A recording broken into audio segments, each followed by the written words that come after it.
ini, sebenarnya ini ayat-ayat ini dalam ayat 12 dikatakan mereka lihat pelabuhan yang mereka singgahi itu tidak enak dan mereka ingin berlayar terus mencoba mencapai kota Phoenix, kota yang lebih indah, kota yang lebih banyak hiburan. Ada banyak penjelasan begitu di dalam penelitian Alkitab. Kota Phoenix ini kota pelabuhan yang banyak hiburan. Jadi pelaut-pelaut dan tentara-tentara ingin supaya bisa mencapai kota Phoenix dan mereka tunggu selama musim dingin di sana. Jadi mereka ingin capai rencana kerja mereka. Perjalanan hidup ini, kita ini adalah ingin mencapai sesuatu. Sama dengan pelayaran mereka, ingin mencapai sesuatu yang mereka anggap baik, mereka anggap enak. Nah, kemudian ayat 13, pada waktu itu angin sepoi-sepoi bertiup dari selatan.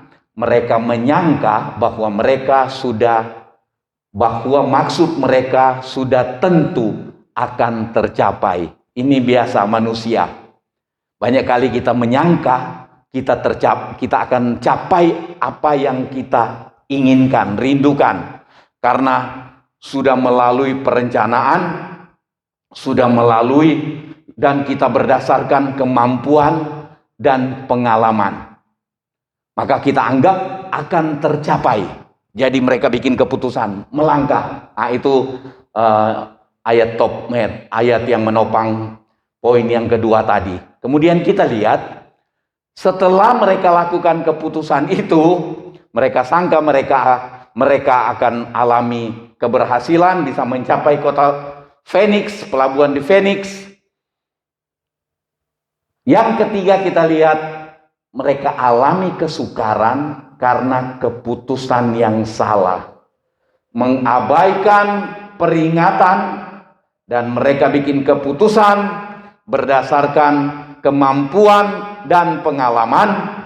Mereka bikin keputusan melangkah, maju, dan awalnya kelihatan angin sepoi-sepoi, jadi pelayaran yang enak.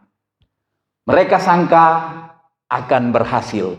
Seringkali ketika kita melanggar perintah Tuhan, melanggar firman Tuhan, kita melangkah menjalani hidup ini, menjalani usaha, menjalani apapun,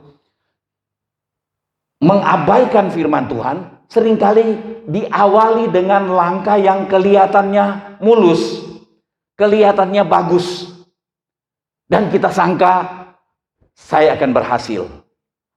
Nah, alami kesukaran karena keputusan yang salah. Kisah Rasul pasal 27 ayat 14 sampai 20. Dan ayat 14 dikatakan badai terjadi. Ayat yang ke-14 dikatakan, tetapi tidak berapa lama kemudian turunlah dari arah pulau itu angin badai yang disebut angin timur laut. Jadi badai datang menimpa. Tadi nyanyian katakan, engkaulah perisaiku saat badai hidup menerpaku. Badai dalam kehidupan kita ini persoalan yang ruwet, persoalan yang berat. Itu seringkali datang terjadi. Itu mestinya tidak harus kita alami kalau kita berhati-hati dan menuruti firman Tuhan. Ketika orang melanggar firman Tuhan, seringkali dia masuk di satu perjalanan dan mengalami badai dalam hidupnya. Harusnya tidak terjadi, tetapi dia melanggar, dia bikin keputusan yang salah, kemudian dia alami badai. Kemudian dikatakan ayat 15 dan 16, dikatakan begini, ayat 15 dan 16 dari pasal 27 ini, kapal itu dilanda oleh badai itu dan tidak tahan menghadapi angin haluan, karena itu kami menyerah saja dan membiarkan kapal kami terombang-ambing. Kemudian kami hanyut sampai ke pantai sebuah pulau kecil bernama Kauda, dan di situ dengan susah payah kami dapat menguasai skoci kapal. 15 dan 16 itu kapal tidak berdaya. Satu perjalanan hidup yang kemudian kita rasa sudah tidak berdaya kalau sudah begini. Alami badai dalam hidup, dalam rumah tangga, dalam pekerjaan, dalam studi, dalam cita-cita. Alami badai dan kita lihat tidak berdaya. Ayat yang ke-18 dan 19, hasil dari keputusan yang salah adalah ayat 18-19, karena kami sangat hebat diombang-ambingkan angin badai, maka pada keesokan harinya mereka mulai membuang muatan kapal ke laut. Kita lihat kerugian mulai terjadi. Muatan kapal dibuang. Kemudian dan pada hari yang ketiga mereka membuang alat-alat kapal dengan tangan mereka sendiri. Alat kapal, mungkin ini dapat berbicara modal. Modal kita di kapal itu dalam perjalanan hidup, modalnya adalah kapal, dan kemudian peralatan kapal dibuang untuk membuat kapal itu jadi ringan, untuk menghindari bahaya hancurnya kapal dan tenggelamnya kapal. Orang mulai buang itu modal dikeluarkan. Itu istilah orang adalah habis-habisan. Habis-habisan. Ketika bikin keputusan salah, melangkahi firman Tuhan, bikin keputusan salah, dan yang terjadi badai, menjadi tidak berdaya, alami kerugian harta. Sampai dibuang ke laut, muatan dan peralatan kapal. Kemudian dalam ayat 20, keputusasaan. Ini langkah-langkah orang yang alami keputusan salah. Dia alami badai dalam hidup, dalam rumah tangga, dalam pekerjaan, dalam kesehatan, bikin keputusan salah banyak kali itu. Dia alami badai dalam hidup itu, menjadikan dia tidak berdaya. Dia mengalami kerugian harta. Tidak ada kita yang ingin rugi. Kemudian setelah ini terjadi, maka putus asa. Dikatakan dalam ayat 20, ini ayat 20-nya saya kutip. Setelah beberapa hari lamanya, baik matahari maupun bintang-bintang tidak kelihatan. Gelap. Orang suka kalau ketemu, tanya, bagaimana kabar? Peteng, gelap. Gelap itu hidup. Kalau orang sudah bilang hidup gelap, satu waktu saya pulang ke kampung, ketemu teman. Apa kabar?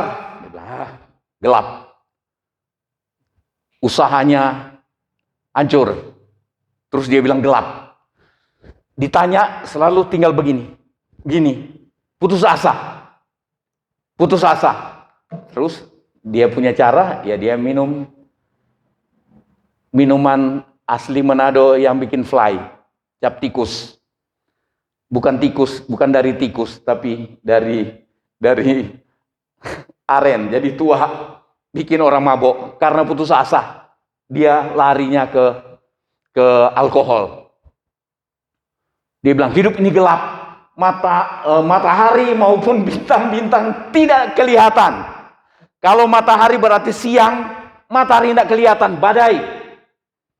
Kemudian malam, bintang tidak kelihatan, tapi angin badai terus menerpa. Bikin orang putus asa. Dan angin badai yang dahsyat terus-menerus mengancam kami. Akhirnya putuslah segala harapan. Putus asa. Putus segala harapan kami untuk dapat menyelamatkan diri kami. Jadi saya, mati gua, habislah gua, hancurlah. Nah itu kata-kata yang putus asa akibat dari keputusan yang salah. Nah, ini ayat-ayat dari ayat 14, 15 sudah tadi, 19. Kemudian kita lihat dalam ayat 21 sampai ayat yang ke-25, saya kayaknya enggak catat di sini. Dalam ayat 21 sampai 25 ada teguran dari Paulus buat perjalanan ini. Jadi walaupun Paulus ikut menderita di perjalanan yang tidak direncanakan oleh Paulus ini, perjalanan hasil dari keputusan yang salah, tetapi Tuhan pakai Paulus untuk memperingatkan. 21 dan 22, teguran dan nasihat. 21 dan 22 saya baca. Dan karena mereka beberapa lamanya tidak makan, berdirilah Paulus di tengah-tengah mereka dan berkata, saudara-saudara, jika sekiranya nasihatku dituruti, supaya kita jangan berlayar dari Kreta, kita pasti terpelihara dari kesukaran dan kerugian ini. Paulus mulai berani ngomong. Perwira-perwira kapal dan perwira tentara, dengar dia. Nakoda dengar. Kalau nurut apa yang aku bilang. Mereka pikir, siapa ini orang? Kok dia bilang, kalau nurut apa yang aku bilang, kita terhindar dari kesukaran ini. Berwibawa betul.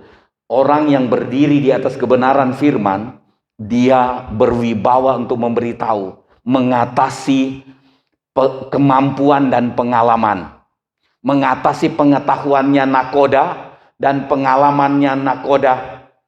Paulus bilang, kalau dengar nasihatku, kita tidak perlu alami badai ini. Kita ada tenang-tenang di darat. Tapi heran, ayatnya yang ke-22. Tetapi sekarang juga, dalam kesukaran ini, aku menasihatkan kamu, supaya kamu tetap bertabah hati, sebab tidak seorang pun di antara kamu yang akan binasa, kecuali kapal ini. Ada teguran, tetapi ada nasihat. Ada nasihat yang memberi pengharapan. Kiranya kita ada di tengah-tengah masyarakat, di tengah satu keluarga besar. Mungkin kita ada waktunya menegur, tetapi ada nasihat untuk pengharapan. Kita lihat yang ke ayat 23. Paulus katakan begini. Setelah ayat 22 dia katakan, seorang pun di antara kamu tidak seorang pun yang akan binasa kecuali kapal ini. Ayat 23, karena tadi malam seorang malaikat dari Allah, yaitu dari Allah yang aku sembah sebagai miliknya, berdiri di sisiku. Jadi rupanya dalam perjalanan hidup kita di tengah badai yang bukan karena kesalahan kita, tapi kesalahan orang. Tetapi di sana ada penyertaan Tuhan. Di tengah corona, kita tidak tahu ini karena dosa bangsa-bangsa, sehingga corona ini datang, terjadi, kita ikut terlibat, kita ikut menderita di dalamnya. Tetapi kita percaya, seperti Paulus, di tengah badai, di tengah ketidak ada harapan, di tengah keputusasaan banyak orang, Paulus masih berdiri. Kalau nasihatku didengar, kita tidak usah alami ini. Tetapi tabahkan hati. Tadi malam, malaikat Tuhan, Allah suruh datang, ada berdiri di samping saya.